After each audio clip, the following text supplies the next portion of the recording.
going on, Jerome's? Beautiful Tuesday. Birds are chirping and stuff, and it's time for another Vikings news dump. He sees you when you're pooping. So, Vikings veterans report today, TCO Performance Center Bar and Grill. So the whole squad is together and getting it on. Practice. Talk about practice. It begins tomorrow. It will be open to the media, and then the first team practice open to the fans will be on Saturday. It's going to be good times. So, and for previous years, we had always used Kirk Cousins in the whole back to school Billy Madison meme. We had to think of someone else. We'll just have Kevin O'Connell in here, so he can be in it for the next 30 years. Also, speaking of 30 years, so it seems like Harrison Smith has played for 30 years.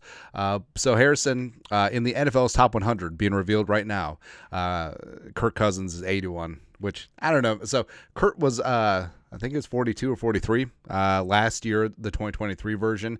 But he's 36, and he popped an Achilles, and he's on a new team, but he's still 81. I don't know. So, of course, this is the top 100 as voted by the players. Harrison ends up at 93. Now, could you say this is a bit of a legacy pick? Sure, but Harrison still has the respect of his peers, and you love to see that. Now, as we said a bunch, if you expect Harrison in 2024 to be 2017 All-Pro Harrison Smith, you're going to be disappointed. But he still obviously has a role in the Flores defense, and he played extremely well last season. And as Vikings PR pointed out, one of the 23 players in the NFL and one of 4 DBs to boast a stat line of at least 90 total tackles and 3 sacks in 2023. Last season, he became the first player in NFL history since at least 1994 to record 14 tackles, 3 sacks, and force a fumble in a game. So, still doing things. Yeah. Love me the Hitman, and the Vikings do have the best safety trio in the NFL, even though none of them made the ESPN anonymous execs, coaches, and scouts top 10 or even were honorable mentions. So the Vikings have the best safety trio in the NFL, but they aren't deemed to be in the top 15. It's kind of odd. Also odd is the whole, JJ McCarthy, what was he and his agent holding out and blah, blah, blah, blah, blah, blah. Now, he did sign last Friday. Full details of his contract are in from Aaron Wilson, who, again, is very good at these transaction stuff. First-round quarterback J.J. McCarthy deal, $21.854 million fully guaranteed, $12.714 million signing bonus. Now, the signing bonus was allegedly, the holdup. Now, again, I didn't see any of the legacy media beat writers pipe in on that, but it is what it is. Either he gets all of it up front or a portion up front and then the rest prorated with his game checks for his rookie season.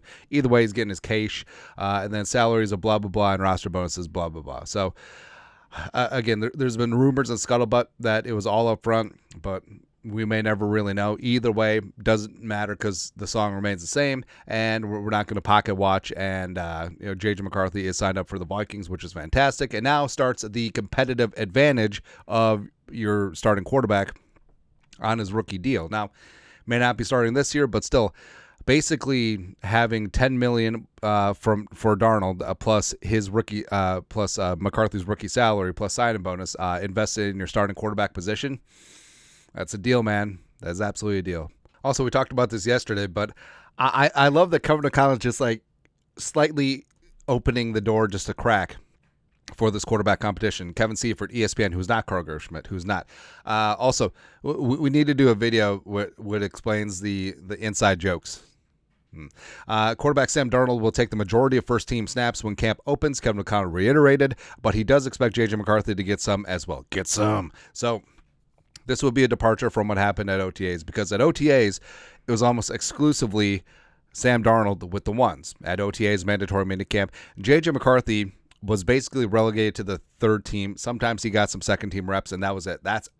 But just imagine, so J.J. McCarthy getting some first-team reps and then dishing it out to Jefferson and Addison and dumping it off to Aaron Jones. And imagine preseason, because McCarthy and Darnold are going to play in preseason, I would imagine, extensively, just so you get a good look at them. Now, obviously, Jefferson and Addison probably not going to play in preseason, but him working with the first-team O-line, him working with Ty Chandler, him operating things against the perceived first-team defense for the other teams, minus superstars, you're saying there's a chance. And again, again, I fully see the benefit of the redshirt season, but if he's good to go and Kevin O'Connell's good to go, let's just do it. Rip the Band-Aid off and let's go. And remember, this is basically Kevin O'Connell and Kwesi Adofo-Mensah's livelihood here. It's their job here with the Vikings, because if McCarthy crashes and burns, even if they sign an extension, I don't know if they'll be long for this job. And that's just is how it is, man. That's what happens when you bet big on the quarterback position. Also betting, I got no transition, but covered this yesterday. But 2 players on the PUP, Hockenson and Najee Thompson, 1 on the NFI. So difference between PUP and NFI. If it's team related, games, practice, working out in the facility, it's PUP. Everything else is NFI. No definitive report on what's up with Thompson or McBride. Hopefully it's minor, and hopefully they'll be off the PUP/NFI list respectively very soon. They can come off at any point during training camp /preseason. Also, I mean, the team doesn't have to file injury reports at any point for training camp or preseason games, so we may never know. It is what it is. But also, Hockenson is on the PUP list. Kevin O'Connell was bullish about his recovery coming back from ACL. This is more a precaution and procedural, and also giving the Vikings options if Hockenson indeed does end up on the regular season PUP list. Also, it's good to see that Nick Muse as well as Andrew Van Ginkel are not on the PUP list and should be good to go to start practice this week. Also, something great from the Up and Adams show. Kay Adams is the best. Absolutely. Ivan Pace Jr., he strongly hinted that he'll be wearing the green dot this year, the sideline communicator of Brian Flores. It's a sign of respect. It's a sign of trust. It's a sign of honor, everything like that. But also, Ivan Pace Jr., who I love his story, man, and he is on a record pace, pun intended. Quote, "People didn't want to take a chance on me. I know the talent I got. I'm trying to be one of the best linebackers in this league." And I think in short order he could certainly rise up. And he's a tackling machine. He's great in coverage. Awesome football instincts. He's a great leader. And also I think that he is going to be used more as a pass rusher. So everything adding up for him to be one of the best off balls in the game. I mean, last year as a UDFA, winning the starting job and just wrecking out there, he was the best rookie off ball by far. Sorry, Jack Campbell, eat it.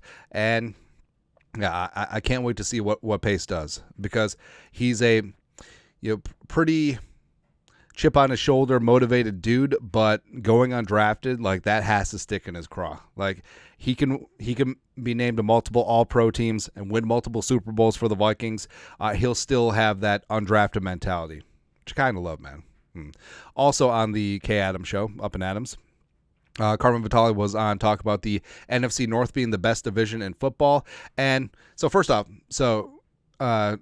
Carmen covers the NFC North for Fox, so maybe a little bit biased there, but also she's correct. She is absolutely correct, because this thing is going to be an absolute teeth and nail and just fight from start to finish. And the Lions have all that hype. Oh, this might be a dated graphic. Is that Robert Quinn? But yes, the Lions have all that hype, and Dan Campbell. Rah, rah, rah, rah. Yeah, I get it. I get it, man. But I feel like last year was your chance. Last year was your window, because I honestly feel like the Lions whooped the crap out of the Chiefs in the Super Bowl. If they just didn't give it away now to the Niners in the NFC title game, yeah, it happens. The Green Bay Packers, eventually Jordan Love will sign, probably be the highest paid player in NFL history. Now, could you say that Jordan Love's a little bit of a flash in the pan? I remember when Jordan Love got worked by Flores at Lambeau last season. People forget that, but I mean, Jordan Love was good for like half a season and part of the playoffs, and that's really it. That's it. But okay, we'll see. And also, I like that Packers fans are thumping their chests like, "Hey, we have 5 number 2 receivers. We don't need a 1." All right, sure. Then the Bears, Caleb Williams, Rome Odunze, bringing the leftovers of Keenan Allen.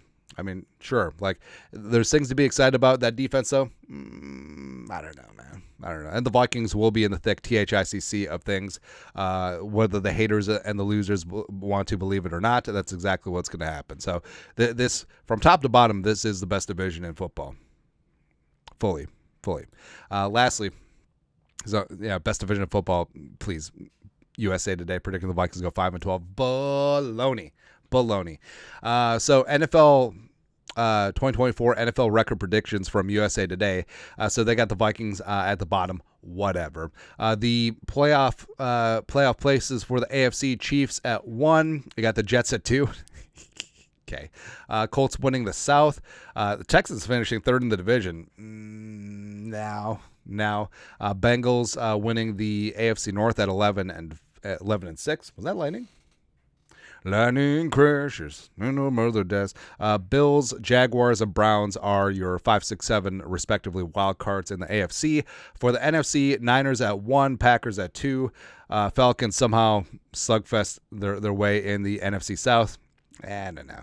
Like, it's hard to bet against the Bucks. It really is. Then you got the Eagles with the 3 seed. You got the Lions backdooring into the playoffs at the 5 seed, 11 and 6. You got the Rams with the 6 seed. No, not the Cardinals. Where's 7? Oh, Bear. I didn't even see that. The Bears sneak in with the tiebreakers at 9 and 8. Actually, there are no tiebreakers because everyone else is 8 and 9. How convenient.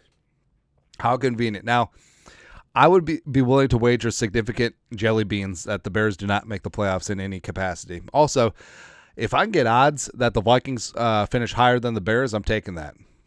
Taking it, man. Yeah. But then USA Today predicts the conference champions will be the Jets versus the Packers, which it'd be 2 weeks of Aaron Rodgers revenge narratives, and then they got the Jets win the Super Bowl. No.